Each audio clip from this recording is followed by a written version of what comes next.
guys, it's Jasmine. I am back with another video. Today I thought I would talk to you guys about some of my experiences working at Hemet Hospital because I think that place is haunted. I'm not even gonna lie. So first, let me just start by saying, holy crap, 31 Days of Halloween is kicking my butt.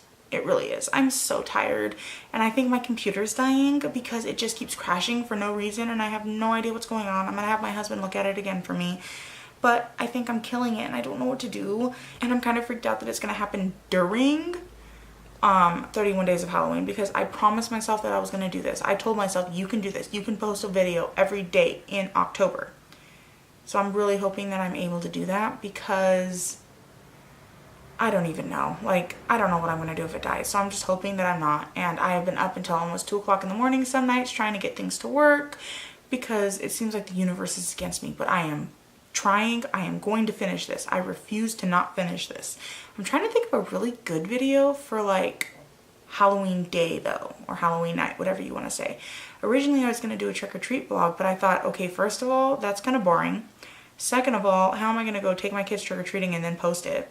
And third, like, who wants to see my kids trick-or-treat for the finale? Like, I want to do something crazy. I want to do something spooky. So I don't know what I'm doing, but I'm going to hopefully I can figure something out. So anyways, let's go ahead, jump in, and I'm going to talk to you guys about my weird experiences working at Hemet Hospital.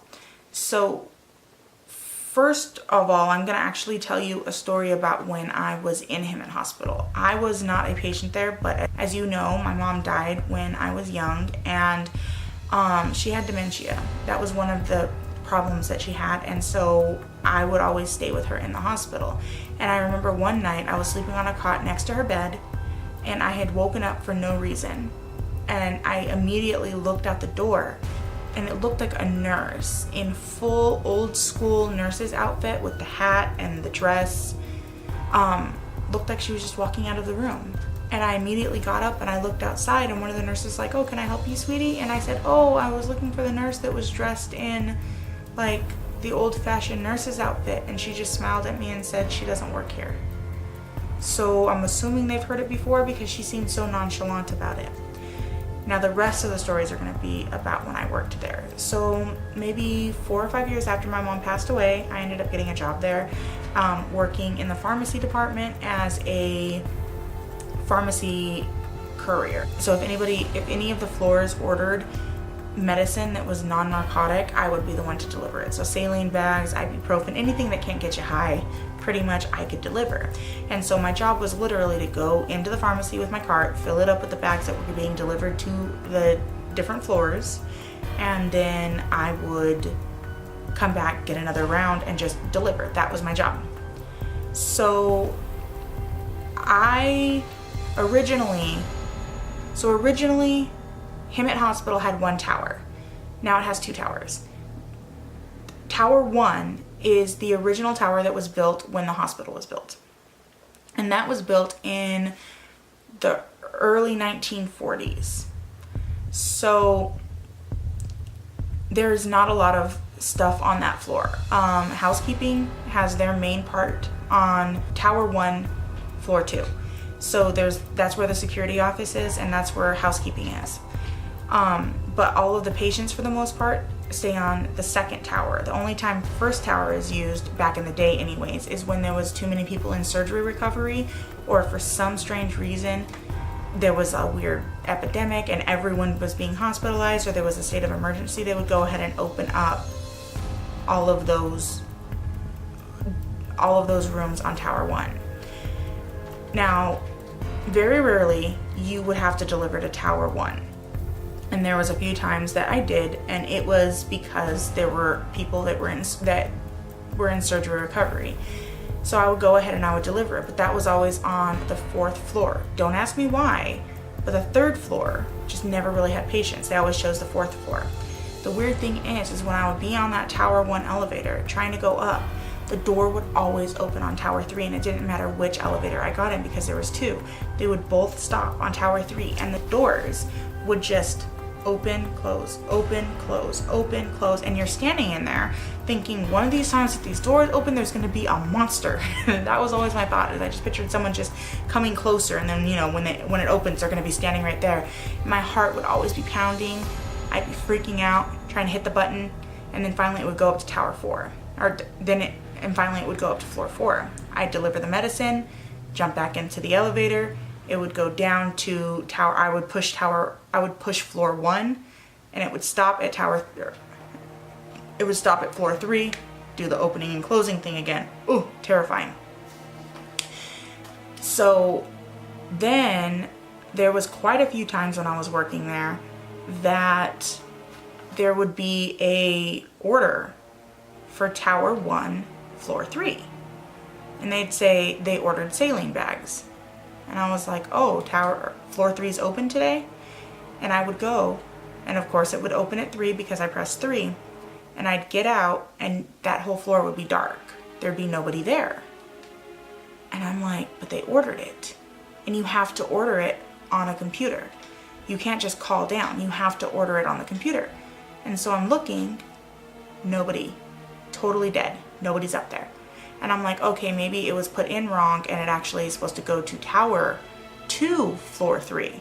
So I'd go over to tower 2, floor 3, come up and be like, did you guys order saline bags? And they'd be like, no, we'll take them because we're going to need them eventually, but no, we didn't order them. And I'd go back down, and they'd be like, I'd go back down to pharmacy, and I tell them, I'll be like, look, tower 1, floor 3 is, it's empty. And I went over to tower 2, floor 3, and they said that they didn't order them. And they would look in the system, and there it is, it's there. So they would just take them back. And usually when that happened, there would be a couple times in the day that they would get that order, and eventually they just ignored it and didn't send me back over there because I was scared. A couple other times, what I also had to do is, if the person that was working in central supply was out for the day, I would run her stuff as well.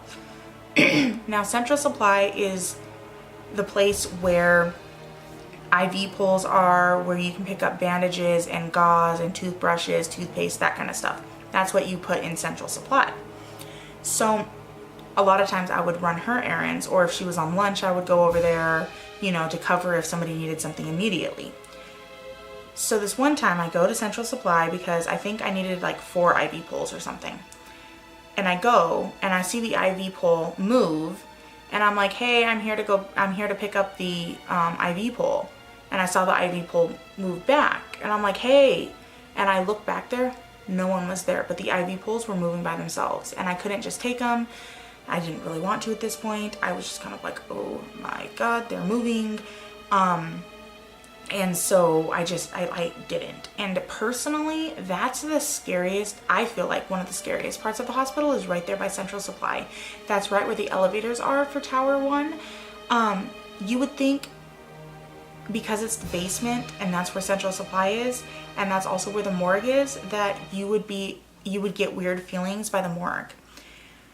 I walked by that morgue all the time, and I never got a weird feeling. Not once did I ever feel weirded out by the morgue. It was always the hallway where central supply was. And I just always thought that was just so strange. So at this point, I think I stopped working there. I decided to go back to school or something like that. School didn't work out. I don't know, my life is crazy. So anyways, I go and I get another job there, but this time I'm a housekeeper. And I didn't have a set floor. I was a floater. So they would just send me wherever they needed somebody that day. So some days I'd be in OB. Some days I would be, on floor 2, floor 6, whatever it may be. Sometimes I'd be in ICU. So I go, and they tell me, they're like, hey, you're going to be on tower 1, floor 3. And just so you know, even though they don't use it, we always have to keep it clean, and we always have to change the bed sheets and make sure that it's sterile. That way, if for some reason we do need to open it, we're not rushing around trying to get it done. So that gets cleaned every day, even though it's not used. And I'm like, I don't want to go to floor 1. Or I don't want to go to floor 3, tower 1. I just don't want to go. And they're like, nobody does, but you're the floater. And I'm like, but I don't want to go. And I just remember when I got up there, I turned on all the lights and just tried my best to not freak out. And I was just so jumpy. I didn't want to be up there. So I'll admit I had to have worked myself up already, because I didn't want to go there. And the weirdest thing is, it's the one time I have to go to that floor, the elevators wouldn't open. So I had to like keep going down and going back up and going down and going back up. And finally I was able to get the doors to open and I walk out and it just felt icky. So then that's when I turned on all the lights and I just started doing my cleaning. But I kept hearing the elevators opening. But I was right outside of the elevator, so I'd peek and I know I heard the elevators open, but the elevators weren't opening. It was just the noise. And I'm like, fuck this place, man. I did not want to work on that floor. So I'm going around, going into the different rooms and cleaning them. And there was a bed in the hallway. So I pushed the bed around the corner. I went back into one of the other rooms. I came back out, and I kid you not, the freaking bed was there again. And I was like, freaked myself out, freaked out fully. Why is the bed back in the same place? I know for a fact I put it around the corner. So I went and I tried to push the bed. The bed would not move. Would not move. And I'm like checking the brakes on the bed and I'm like, why is the bed not moving? And finally it moved and I pushed it around the corner. And I'm like, please don't move again. Please don't move again. I was so freaked out. So at this point I had done like 1, 2, 3 rooms. I was going into the fourth room. And I walked back over to my cart to go get something. And I look in the second room that I had done and the bed was messed up. And I was like, I don't want to be on this floor anymore. I almost quit. That's how bad I did not want to be there. Oh, I'm freaking out just thinking about it. The bed was messed up in that room. And I'm like, how did this happen? It was so weird. Okay, so then I'm cleaning. I'm trying to get my cleaning done quick. I'm like, send me somewhere else. I don't care. I just want to bust this floor out so I can go somewhere else. And I'm just trying to frantically clean and I keep looking over my shoulder because I'm just hearing stuff. Sounds like something's moving, sounds like something's falling, but you know, nothing's actually happening. I'm hearing knocking, it was terrifying. So I'm in one of the rooms and I'm making the bed. And this was an air bed. It was an air mattress. And I'm making the bed and you actually see something sit on the bed. And I screamed. I'm surprised nobody came to check on me because I screamed loud. And I finally said, I don't know what you're doing, but you need to stop. I said, you are scaring me. This is not funny. I do not want to see you. I do not want to be around you. I don't want this right now. You need to leave me alone. And I kid you not, it just stopped. It totally stopped. And I said, I'm going to get out of here as soon as I possibly can. I'm like, the more mess you make, the more I have to stay on this floor and the more I have to clean up. If you leave it alone, I can get off of this floor and I will leave you be. And I did that. After that, nothing else happened. I left the floor and I just dreaded going up there all the time. Just any time I had to go up there, I didn't like it. The only other weird things I would say is a couple times I ended up working nights and there was just, you'd swear you saw somebody walk by, but like nobody was there because patients, family members can't walk around the hospital after a certain time. So you'd be walking down the hallway and you'd swear you saw like somebody just walking. But that never freaked me out as much as like floor 3. Tower 1-3 just terrified me to the fullest. There was also another time, just, you know, as a little freebie to make the video a little bit longer because I've only been filming for like 14 minutes. I'm going to go ahead and give you guys a little bit of an extra story. So this one time, I am cleaning and I hear over the speaker that it was a code black. I want to say it was code black. I think code black is weather. I think it was code green. Something like that. I heard the code and I'm like, I've never heard that. Normally you hear code blue. Code blue means that someone is coding and they need to get the resuscitation machine to wherever it is. Also, we would have code red, which was fire. This time I heard that random one. And I looked at my badge and I'm like, oh shit. And it meant that someone was in the hospital and there was a hostage situation. And I just remember all of the nurses were like, close the doors. And so I'm running around with the nurses trying to close all of the doors. And we closed the double doors that, if you go into Hemet Hospital, both the stairs and the elevators are just, it's one set, obviously, but you can't go back on any of them except for floor 2. The rest of them, it's like they're at the end of the hospital, and then you can go this way. And so there was double doors right there. And so I ran over there and I closed them and I locked them. We walked around and we locked all of the patient rooms. And I just remember like wondering, what was I supposed to do? And I'm standing there and the nurses are like, well, you might as well get back to work. And I'm thinking to myself, like, I can't clean right now. Like, I can't go into the patient's rooms. I've already cleaned the nurse's station. There's a hostage situation. Like, what is happening? And so I was standing at the nurse's station and I'm just like trying to keep myself busy, but I'm scared, obviously. And we start hearing yelling coming from the hallway. And I'm like, shit. And I want to say that we were on floor 3. I want to say, but it was on tower 2, so it wasn't the creepy floor, it was the other floor 3. And I want to say I was on floor 3. I'm not quite sure. I want to say though. It's been years. So anyways, I hear yelling. And I hear, get down on the ground, get down on the ground. And I'm like, oh shit.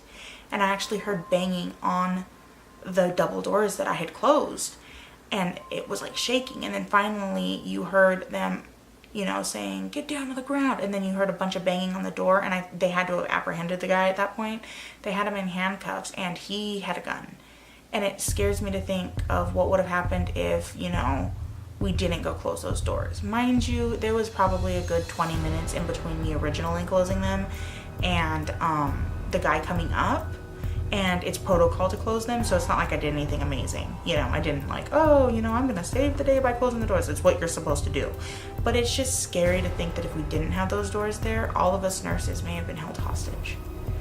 And I'm not a nurse. Well, me and all of those nurses, we might have been held hostage, you know? It's a scary thought to think about. So that's gonna be it for me today, you guys. I hope you enjoyed this video. If you did, go ahead and give it a like, subscribe, and I'll see you in the next one. Bye.